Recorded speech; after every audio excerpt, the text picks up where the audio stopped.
I'm Cindy, and I'm an emotional resolution practitioner certified by the Emotional Health Institute. And in this video, I'd like to share with you what emotional resolution, or MRES, is and how you can use it to stop feeling negative emotions. We all have negative reactions to people and circumstances, situations in our lives.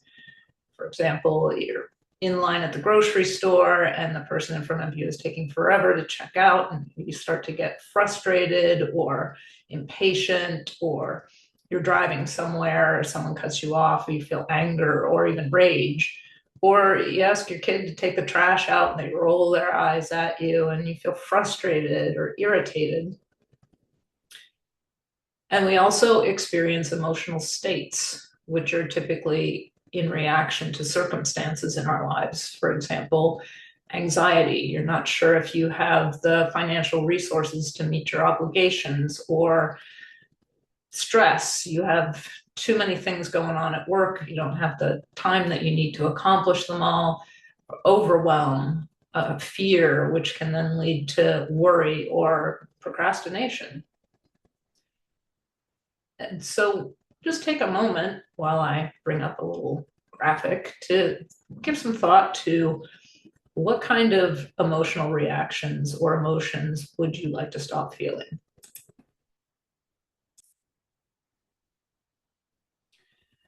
So imagine that this gray circle represents an emotion that you'd like to stop feeling.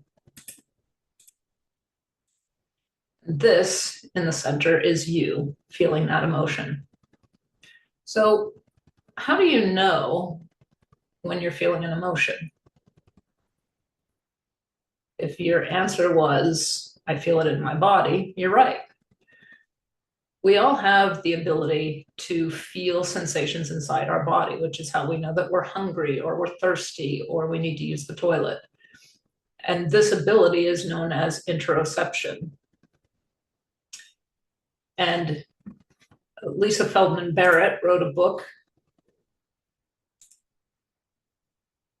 How Emotions Are Made, and in it she discusses what emotions really are. And what she discovered through a lot of study was that emotions are basically multiple sensations that we're feeling inside our body that we label as an emotion. For example, you need to give a presentation and you stand up to speak and you notice that your palms are starting to sweat and your heart is racing and you've got a fluttery feeling in your stomach, and you may label that cluster of sensations anxiety or fear.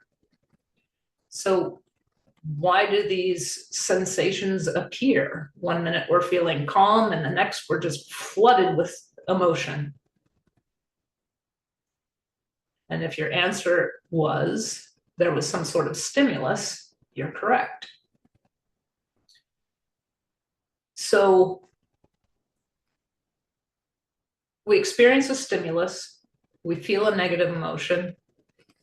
What do we do?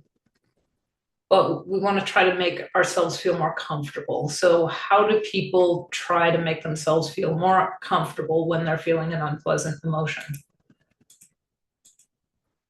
So some people try breathing, deep breathing, meditation, exercise. Some people smoke, drink alcohol, use drugs, watch porn, resort to violence, like punching the guy at the bar in the face because he insulted you and made you angry. Emotional eating, binging, Netflix or Amazon Prime, doom scrolling. And some people just try to suppress their emotions. But the problem with all of these solutions is that you're going to something outside of yourself to try to control your emotions. And so you just continue to have the same emotional reaction over and over because you're not actually dealing with the emotion itself. So it's inside the circle, it's in the emotion. We need to feel those sensations and allow our body to use its innate ability to calm them, to stop continuing to have the same emotional reaction. So using our body's innate ability to resolve our emotions begins with noticing that you're feeling a negative emotion. And when you notice that you're feeling a negative emotion, like you asked your kid to take out the trash, they roll their eyes, you feel frustration, you need to be able to close your eyes in order for this to work. And you might not feel safe closing your eyes in front of your kid. You might need to go to another room and close the door and sit down in a chair, preferably a chair that has a back to it, so that your body feels fully supported in this process. And then when your eyes are closed, just notice what sort of sensations you've got going on in your body. You need to be able to feel two sensations at the same time or more. So why two? Well, it keeps the mind from interfering. It keeps it busy. So if you put your hands on your shoulders and you run your fingers across your chest, just for a few moments, noticing the sensation of your fingers across your chest like this. What were you thinking as you were doing that? Hopefully the answer was nothing, because your mind was engaged in noticing the sensations of your fingers going across your chest. So you close your eyes, you notice, oh, my throat feels tight, my head feels kind of woozy, and my hands are shaking. And then you pay attention to those sensations and they'll start to change. And as they change, notice how they're changing. And it helps to stay curious about this process. That way you don't experience as much fear or anxiety or whatever emotion that you're feeling as you're noticing these sensations. And so as they change, you'll notice, okay, well, now the throat's not as tight, but now I have some sort of sensation in my shoulders, and well, my neck feels really stiff. And it's important to not try to control this process, because if you control it, the emotion won't resolve. So if the neck feels stiff and you feel tempted to turn your head to try to decrease the discomfort, you're controlling the sensation. Try to stay still. And you don't have to be absolutely rigid in your chair, but try not to move your body in response to a sensation that you're feeling to alleviate it. Just allow yourself to feel it.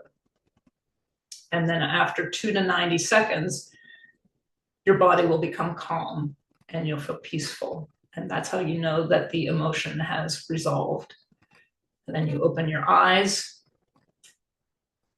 And then you think about the incident that triggered the emotional reaction again, and notice whether or not you feel any sensations. And if you do, close your eyes and repeat the process. About 3 in 10 times, you'll notice a different set of sensations, a different emotion. Otherwise, if you feel calm after reliving that moment, you know that the emotion has been resolved. So there are 4 reasons that you may fail to resolve an emotion. The first is that you don't feel safe. So for example, you're walking down the street, you have a fear of dogs, you're walking around your neighborhood, and a dog that's not on a leash is approaching you, and you begin to feel fear. You will not be able to close your eyes and resolve that emotion while the dog is present. You need to remove yourself from the situation and go someplace safe to be able to complete the resolution. The second reason is you're trying to control the sensations. You're trying to control your breathing, you're taking deep breaths, you're moving your body to help alleviate the tension that it's feeling. That will cause a resolution to fail. Sometimes you may find that there's one sensation that's really intense. And sometimes we tend to hyper focus on that one sensation. And it's important to make sure that you're paying attention to all of the sensations, even the ones that are more subtle.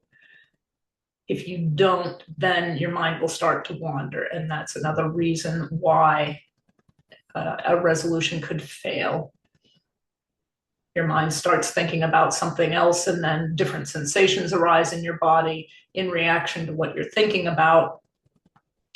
And so you're actually resolving something completely different rather than what you intended to resolve.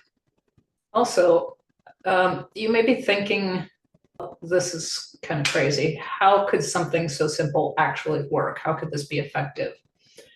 There's a lot of neuroscience behind how emotional resolution works. And just in the interests of keeping this video brief, I'm going to make another video that talks about the neuroscience behind it. And I'll put a link below to that video if you're curious as to how it is that this actually works.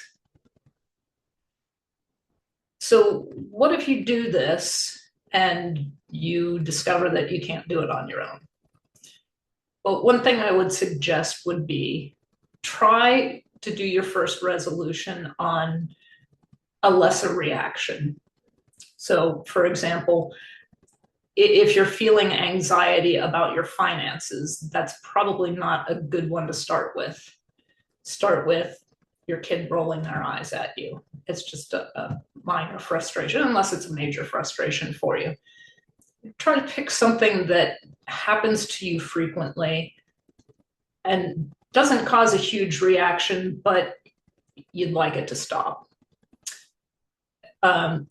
Sometimes you just can't resolve an emotion in the moment, like, you're driving your car and someone cuts in front of you. It wouldn't be safe to close your eyes at that moment. So you might need an MRES practitioner to help you to re-trigger that reaction so you can resolve the emotion. Sometimes the emotion can feel too intense for you to be able to do it on your own. And you might need an emotional resolution practitioner to help walk you through that process. Or you may find that it's just too scary to allow yourself to feel certain sensations. And again, an MRES practitioner can help with that. So I hope that you've gotten some value out of this video. If you have any questions or comments, I'd love to hear from you. And thank you for watching.